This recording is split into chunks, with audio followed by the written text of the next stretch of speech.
কি কি আর করতাম, কি করতাম বলেন? এতক্ষণ আপনাদেরকে দেখাইলাম যে আমি ঘর থেকে বেরোতে পারতেছি না, এখন আপনাদেরকে রাস্তা দেখাচ্ছি।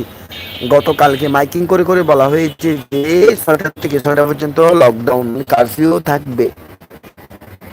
আর সালার কারফিউ এখন মতো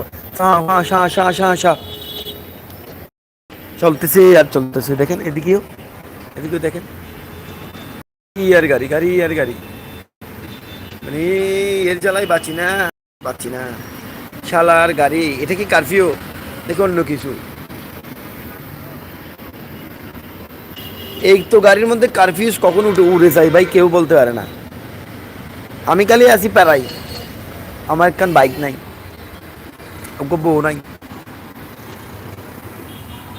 এই প্যারার মধ্যে আমিও ঘুরতে যেতাম যদি আমার বাইকটা ভালো থাকতো। খারাপ হয়ে গেছে ভাই, নষ্ট হয়ে গেছে।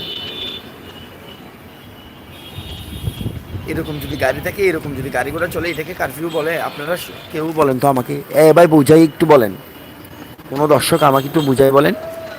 এইরকম যদি গাড়ি, মানে পিপল লাইনের মতো ফি ফি ফি ফি ফি এরকম করে যদি গাড়ি ঘোড়া চলে, তাহলে এটাকে কারফিউ বলে? আমি জনগণ থেকে জানতে চাই বাংলাদেশের অবস্থা এখন কেমন। বাংলাদেশ কি এইভাবেই থাকবে, নাকি কোনো সমাধান আসবে, নাকি কোনো ধরনের মানে আগের মতো বাংলাদেশে আমি ঘোরাফেরা করতে পারবো, চলাফেরা করতে পারবো? আমার ভাই আর ভালো লাগতেছে না এরকম অসহ্য ডিসগাস্টিং এই প্যারাগুলো আর সহ্য করতে মন চাচ্ছে না। ভাই আপনারা জনগণ হিসেবে আপনারা বলেন, বাংলাদেশের বিভিন্ন হাই কোয়ালিটির মানুষ আছে, আপনারা একটু জবাব দেন যে আমরা কি করতে পারি, আমরা সাধারণ পাবলিক কি করব? না এদিকে না ওদিকে, আমরা কোন দিকে যাব? আসসালামু আলাইকুম, আজকে ভালো থাকবেন।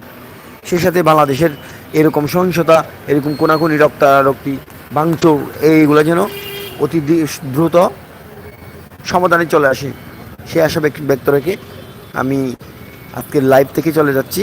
আসসালামু আলাইকুম, আবার আসবো কোনো একটা নতুন লাইভ নিয়ে।